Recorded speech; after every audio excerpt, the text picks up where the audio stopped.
Hello mga ka-Discarte Chicks! Welcome back sa channel kung saan pinag-uusapan natin ng mga real talk tungkol sa relasyon, diskarte, at buhay pag-ibig in a fun but brutally honest way. At ngayon araw may malalim tayong pag-uusapan. Bakit hindi dapat nagmamakaawa ang isang lalaki para sa pagmamahal? Kasi ka-Discarte Chicks, tandaan mo to. The moment you beg for love, you lose respect for yourself. Pero bakit nga ba maraming lalaki ang nauuwi sa ganitong sitwasyon? Yan ang lalagyan natin ng linaw ngayon. Pero bago yan, i-comment mo muna kung taga saan ka para malaman ko naman po kung hanggang saan ang abot ng ating diskarteng usapan. At syempre huwag mo kalimutang i-like ang video na to, mag-subscribe at i-hit ang notification bell para lagi kang updated sa mga love tips natin tuwing may bagong upload.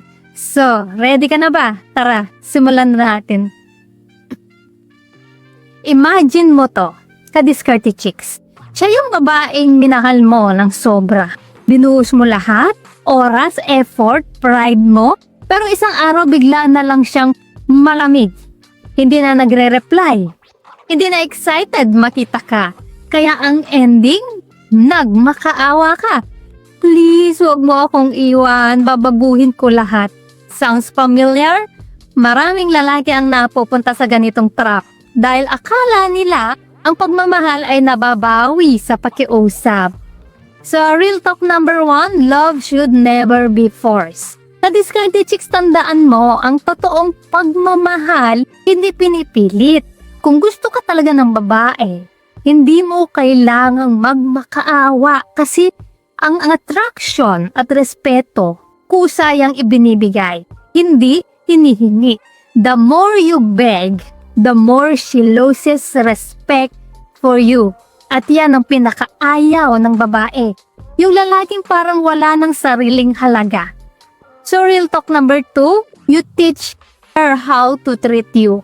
Kapag nagmamakaawa ka, tinuturuan mo siyang okay lang na hindi ka pahalagahan. Kasi pinakita mong kahit baliin niya pride mo, babalik ka pa rin.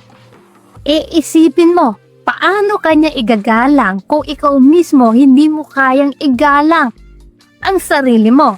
You have to understand, ka-Discarte Chicks. The way you carry yourself defines how people will treat you. So next time na matempt kang magmakaawa, isipin mo muna, deserve ko ba talaga to? O deserve ko ng babaeng pipili sa akin ng pusa? So real talk number 3, women value confidence, not desperation. Alam mo bang ang confidence ng lalaki, yan ang number 1 turn on ng babae. Hindi abs, hindi kotse, hindi pera. Yung confidence na kahit iwan ka niya, let her. Kung gusto niyang bumalik, choice mo kung tatanggapin mo pa.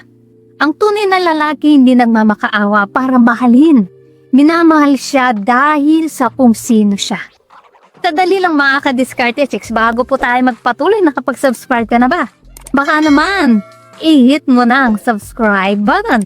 Ngayon na, as in now na. Para mas marami pa tayong madiskarteng pag-uusapan sa susunod. So real talk number 4, self-respect over temporary love. Yes, masakit mawala ng taong mahal mo. Pero mas masakit mawala ang respeto mo sa sarili. Ang pagmamahal temporary minsan. Pero ang self-respect, yan ang dapat mong pangalagaan habang muhay. Remember, ka-Discarte Chicks, mas okay nang magmukhang cold kaysa magmukhang kawawa. Kasi once na nawala ang respeto, mahirap nang ibalik. So, kung may pinagdadaanan ka ngayon at gusto mo nang magmakaawa sa taong mahal mo, stop. Huminga ka muna, mag-ayos ka, tumingin sa salamin at sabihin mo, hindi mo kailangan magmakaawa para mahalin. Kasi karapat dapat akong mahalin ng kusa. At kung totoo ang pagmamahal, babalik yan sa tamang oras, kahit wala kang sabihin. mararamdaman niya ng taong para sa'yo talaga. So, ayan mga ka-Diskarte Chicks, kung may natutunan ka sa video na to, comment mo sa baba. Self-respect first.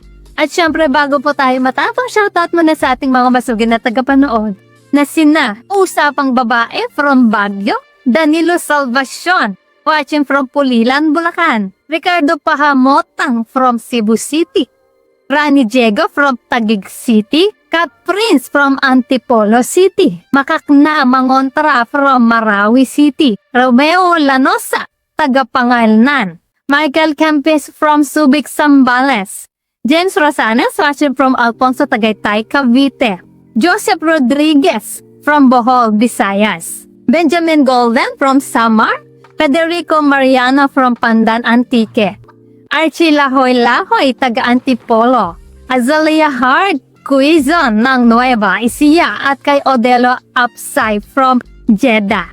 Guys, maraming salamat po sa support at panonood mga ka-Diskarte Chicks. Dahil po sa inyo patuloy at lalo akong ginaganahang gumawa ng mga content na makakatulong at makakaaliw sa lahat. Solid kayo at para naman sa mga hindi pa nasa shoutout, gusto mong ma-shoutout sa next video? I-comment lang ang hashtag ka-Diskarte Chicks at sabihin ko anong topic ang gusto mo pag-usapan natin next. Kung nagustuhan mo ang video na ito ay huwag kalimutang mag-like, mag-subscribe at i-share ito. Comment down below kung ano si mga tips na to ang na-experience mo na. So guys, this is Diskarte Chicks, your love mentor na laging nandito para sa mga diskarteng pag-ibig.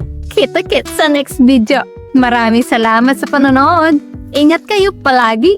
Let's spread love.